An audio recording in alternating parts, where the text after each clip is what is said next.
আমাদের পার্টি থেকে আমরা বলতাম যে রাষ্ট্র সংস্কার, সংবিধান সংস্কার, ধরেন যে রাষ্ট্র সংস্কার, সংবিধান সংস্কার, এগুলো তো আমাদের পার্টি থেকে আমরা একেবারে প্রায় 12 বছর ধরে পার্টি এবং প্রি পার্টি যে স্টেজে আমরা ছিলাম খুব প্রমিনেন্ট করার চেষ্টা করছি এবং এক পর্যায়ে সবাই জিনিসগুলোকে নিছেন। আমরা ধরেন যে পুলিশের সংস্কার, আমরা ধরেন যে নির্বাচন কমিশনের সংস্কার এবং প্রশাসনের সংস্কার, এগুলোকে আমরা সবচেয়ে বেশি গুরুত্ব দেওয়ার চেষ্টা করছিলাম। বদিউল আলম ভাই আছেন, আমরা কিন্তু কমিশনে এই তিনটা বিষয় নিয়েই, এই তিনটা সংস্কার কমিশন, এই তিনটা সংস্কার প্রস্তাব নিয়ে কিন্তু আসলে সেই অর্থে কথা বলার সুযোগ পাই নাই। এটা আমাদের একটা আক্ষেপ আছে। এবং আপনারা জানেন যে পুলিশ সংস্কার বলেন, নির্বাচন কমিশন সংস্কার বলেন এবং প্রশাসন সংস্কার বলেন, আদতে আসলে এগুলোর কোনো কিছুই হয় নাই। আদতে এগুলোর কোনো কিছু হয় না এবং তার ফলাফল আমরা দেখতে পারি যে যে পুলিশ ধরেন যে 2 দিন আগে মিয়াও মিয়াও করছে বা তাও করে নাই, তারা এখন খুব বীর দর্পে ফিরে আসছে, তাই না?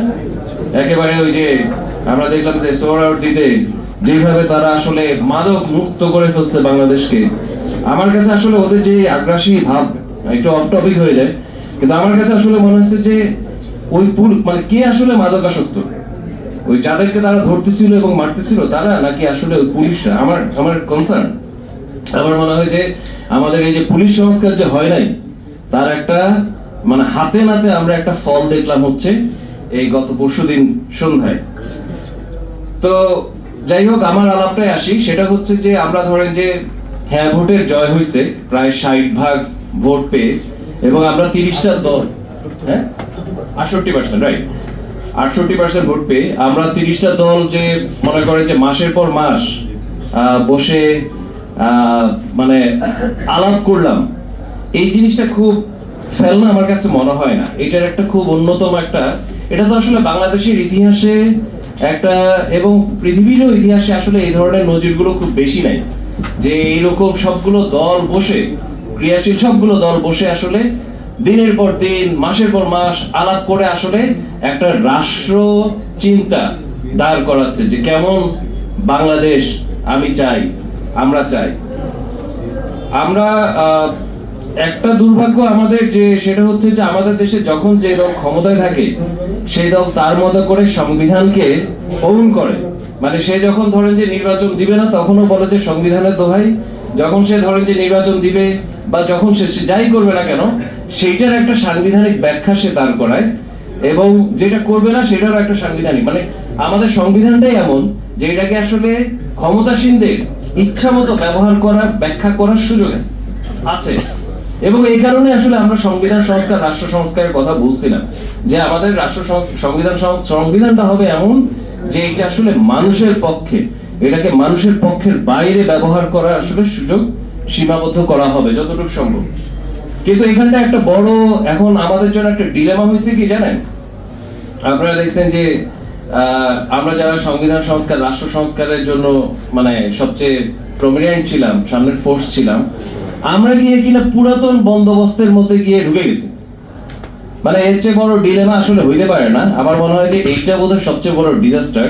বিএনপি যতটুকু না ডিজাস্টার করছে এই এক সপ্তাহে, আমার মনে হয় যে এইটা আমাদেরকে আরো বড় একটা ডিজাস্টারের মধ্যে ফেলছে, যে আমাদের প্রত্যেকটা দল এখন দুইটা শিবিরে, প্রায় প্রত্যেকটা দল 2টা শিবিরে। এক দল বলতেছে যে ভাই আমরা 24 আর 71-কে মুখোমুখি করা হয়েছে।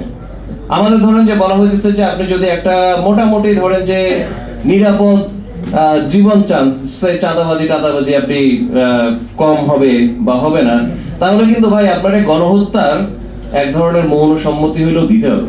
মানে এই যে মনে করেন যে আমি তো ভাই 71ও চাই, আমি তো 24ও চাই, আমি তো দুইটা নিয়েও থাকতে চাই, এইটার আপনার আসলে সুযোগ দেওয়া হচ্ছে না এই আমাদের যে মেরুকরণ। এবং এই মেরুকরণটা আমার কাছে মনে হয় যে সবচেয়ে বড় ডিজাস্টার হয়েছে বিএনপির এক সপ্তাহের কাজের তুলনায়ও।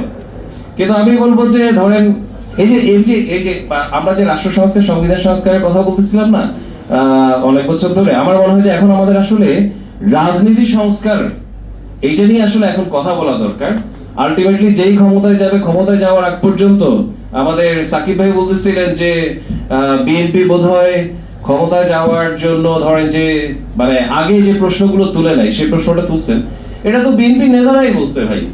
তারাই তো বলছে যে আগে এই আলাপগুলো করলে নির্বাচন হয়তো পিছাইতো, এই জন্য আমরা এই আলাপগুলো করি না। সহজ স্বীকারোক্তি, লেটস টেক ইট, এটা কোনো লুকাচুপার কিছু নাই তো। সো আমার কাছে যেটা মনে হয় যে আমাদের এখন আসলে এই আলাপগুলো জোরালো ভাবে করা দরকার। এই যে দলগুলো যে আমাদের সঙ্গে আসলে ইচ্ছে মতো জোচ্চুরি করতে পারে, আমাদের সঙ্গে যে আসলে ভণ্ডামি করতে পারে, এই জায়গাটারও আসলে সংস্কার, এইটা যাতে আসলে করতে না পারে। কারণ রাজনৈতিক দল তো আসলে আমার কাছে, জনগণের কাছে মুখোমুখি বা জবাবদিহি করার কথা, তাহলে তারা যাতে আসলে এই জিনিসগুলো না করতে পারে। আপনি যেমন রাষ্ট্রকে জবাবদিহি করবেন, যে রাষ্ট্র যাতে জনগণের বিপক্ষে যেতে না পারে, আপনার আসলে এরকম ভাবে রাজনৈতিক দলগুলোকে জবাবদিহি করার একটা মেকানিজম আপনার লাগবে। সো আমাদের আসলে রাজনীতি সংস্কার লাগবে, এইটা নিয়ে আপনারা আসলে প্রস্তুত হন। আমি আপনাদেরকে এই বিনয়ের সঙ্গে সেটা বলতে চাই। আর আমি শেষ করবো, সেটা হচ্ছে আমার কাছে মনে হয় যে, মনে করেন আমাদের দেশে বলে যে মানে পাগল হয়ে যায় না আর কি, বিএনপি এত পাগল হয়ে যায় নাই বলে আমার কাছে মনে হয়। তারা ধরেন যে অনেকদিন পরে ক্ষমতায় আসছে তো, এটা একটু মানে ধাতস্থ হইতে বোধহয় সময় লাগে আর কি। বিএনপি এই জুলাই সনদ, এই যে আপনার সংবিধান সংস্কার পরিষদ, এইটাতে শপথ দিবে বলে আমি বিশ্বাস করি, আমি মনে করি। তারা এই সংস্কার যে আমরা যে জুলাই সনদ আমরা যে করলাম, এইটা তারা পালন করবে বলে আমি বিশ্বাস করি, আমি মনে করি, আমি আশা করি।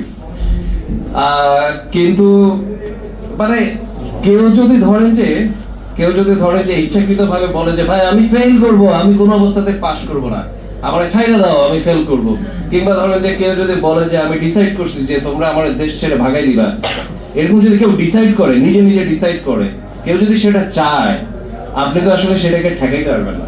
সো আমি এখনো মনে করি যে কেউ যদি এটা করে আর কি, যে ভাবে যে না আমি আসলে জুলাই সনদ বাস্তবায়ন করব না, এই যে 36টা দল 30টা দল মিলে যে আমরা আসলে এতদিন ধরে আমরা যে আলাপ করছিলাম, এইটা খুব এতগুলো মানুষ যে আসলে এটার সঙ্গে ইনভলভ ছিল, সারা দেশে এই যে 68% মানুষ যে আসলে ভোট দিচ্ছে, এইটাকে যদি আমরা কেউ আন্ডারমাইন করে দেখি, আমাদের সামনে তো নজির আছে, আমাদের সামনে একদম জলযন্ত্র নজির আছে যে মানুষের বিপক্ষে গেলে কি হয়।